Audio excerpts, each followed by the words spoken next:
जय हिंद साथियों, unique classes with Sonu channel में आपका स्वागत है। आज की इस वीडियो में हम पढ़ेंगे पांचवा चैप्टर कृतिका भाग 2 का मैं क्यों लिखता हूँ। इसके लेखक हैं अज्ञेय। तो इस चैप्टर का कंप्लीट सारांश हम इस वीडियो में पढ़ेंगे। और यदि अभी तक आपने हमारे पिछले वीडियो नहीं देखे हैं तो प्लेलिस्ट में जाके देख सकते हैं। सभी चैप्टर का हम लोग कंप्लीट सारांश और एमसीक्यू पढ़ चुके हैं। तो आज इस वीडियो में हम पांचवा चैप्टर स्टार्ट करेंगे। तो आइए स्टार्ट करते हैं। मैं क्यों लिखता हूँ, इसके लेखक हैं अज्ञेय। मैं क्यों लिखता हूँ, यह प्रश्न बड़ा सरल जान पड़ता है पर बड़ा कठिन भी है, क्योंकि इसका सच्चा उत्तर लेखक के आंतरिक जीवन के स्तरों से संबंध रखता है। उन सब को संक्षेप में कुछ वाक्यों में बांध देना आसान तो नहीं है, ना जाने संभव भी है या नहीं। इतना ही किया जा सकता है कि उनमें से कुछ का स्पर्श किया जाए, विशेष रूप से ऐसों का जिन्हें जानना दूसरों के लिए उपयोगी हो सकता है। एक उत्तर तो यह है कि मैं इसलिए लिखता हूं कि स्वयं जानना चाहता हूं। क्यों लिखता हूं? लिखे बिना इस प्रश्न का उत्तर नहीं मिल सकता है। वास्तव में सच्चा उत्तर यही है, लिखकर ही लेखक का आभ्यंतर व्यवस्था को पहचानता है, जिसके कारण उसने लिखा और लिखकर ही उससे मुक्त हो जाता है। मैं भी उस आंतरिक व्यवस्था से मुक्त पाने के लिए तटस्थ होकर उसे देखने और पहचान लेने के लिए लिखता हूँ। मेरा विश्वास है कि सभी कृतिकार, क्योंकि सभी लेखक कृतिकार नहीं होते, न उनका सब लेखन ही कृति होता है। सभी कृतिकार इसलिए लिखते हैं। यह ठीक है कि कुछ ख्यात मिल जाने के बाद कुछ बाहर की व्यवस्था से भी लिखा जाता है, संपादकों के आग्रह से, प्रकाशक के तकाजे से, आर्थिक आवश्यकता से। पर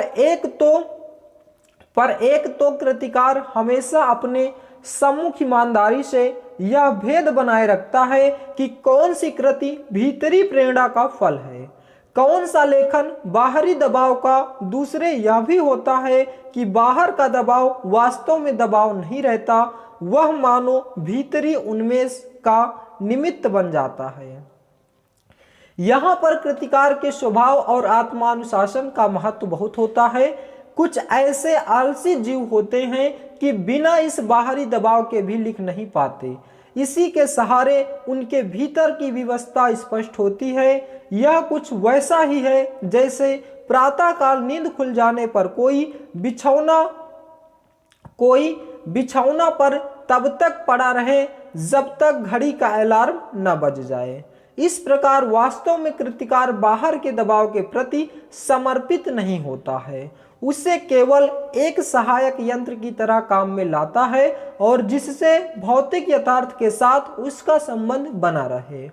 मुझे इस सहारे की जरूरत नहीं पड़ती, लेकिन कभी उससे बाधा भी नहीं होती। उठने वाली तुलना को बनाए रखूं तो कहूं कि सवेरे उठ जाता हूं अपने आप ही, पर अलार्म भी बज जाए तो कोई हानि नहीं मानता। यह भीतरी व्यवस्था क्यों होती है, इसे बखानना बड़ा कठिन है। क्या वह नहीं होती, यह बताना शायद कम कठिन होता। क्या यह उसका उदाहरण दिया जा सकता है, कदाचित वही अधिक उपयोगी होगा। अपनी एक कविता की कुछ चर्चा करूं जिससे मेरी बात स्पष्ट हो जाएगी। मैं विज्ञान का विद्यार्थी रहा हूं, मेरी नियमित शिक्षा उसी विषय में हुई। अणु क्या होता है, कैसे हम रेडियम धर्मी तत्वों का अध्ययन करते हुए विज्ञान की उस सीढ़ी तक पहुंचते हैं जहां अणु का भेदन संभव हुआ है। रेडियम धर्मिता के प्रभाव क्या होते हैं, इन सब का पुस्तकीय सिद्धांतिक ज्ञान तो मुझे था, पर जब हिरोशिमा में अणु बम गिरा तब उसके समाचार मैंने पढ़े और उसके परिवर्ती प्रभावों को भी विवरण पढ़ता रहा। इस प्रकार उसके प्रभावों का ऐतिहासिक प्रमाण भी सामने आ गया। विज्ञान के इस दुरुपयोग के प्रति बुद्धि का विद्रोह स्वाभाविक था। मैंने लेख आदि में कुछ लिखा भी, पर अनुभूति के स्तर पर जो व्यवस्था होती है वह बौद्धिक पकड़ से आगे की बात है और उसकी तर्क संगति भी अपनी अलग होती है। इसलिए कविता मैंने इस विषय में नहीं लिखी, यूं शुद्ध काल में भारत की पूर्वी सीमा पर देखा था। कि कैसे सैनिक ब्रह्मपुत्र में बम फेंककर हजारों मछलियां मार देते थे, जबकि उन्हें आवश्यकता थोड़ी सी होती थी, और जीव के इस अपव्यय से जो व्यथा भीतर उमड़ी थी, उससे एक सीमा तक अणुबम द्वारा व्यर्थ जीवनाश का अनुभव तो कर सकता था। जापान जाने का अवसर मिला तब हिरोशिमा भी गया और वह अस्पताल भी देखा जहां रेडियम पदार्थ से आहत लोग वर्षों से कष्ट पा रहे थे। इस प्रकार प्रत्यक्ष अनुभव भी हुआ, पर अब अनुभव से अनुभूति गहरी चीज है। कम से कम प्रतिकार के लिए अनुभव तो घटित होता है, पर अनुभूति संवेदना और कल्पना के सहारे उस सत्य को आत्मसात कर लेती है जो वास्तव में कृतिकार के साथ घटित नहीं हुआ है, जो आंखों के सामने नहीं आया, जो घटित के अनुभव में नहीं आया, वही आत्मा के सामने ज्वलंत प्रकाश में आ जाता है। तब वह अनुभूति प्रत्यक्ष हो जाता है। तो हिरोशिमा में सब देखकर भी तत्काल कुछ नहीं लिखा नहीं, क्योंकि इसी अनुभूति प्रत्यक्ष की कसर थी।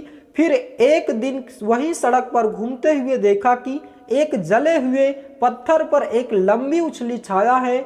विस्फोट के समय कोई वहां खड़ा रहा होगा और विस्फोट से बिखरे हुए रेडियम धर्मी पदार्थ की किरणें उसमें रुद्ध हो गई होंगी, जो आसपास के आगे बढ़ गई उन्होंने पत्थर को झुलसा दिया जो उस व्यक्ति पर अटकी, उन्होंने उसे भाप बनाकर उड़ा दिया होगा।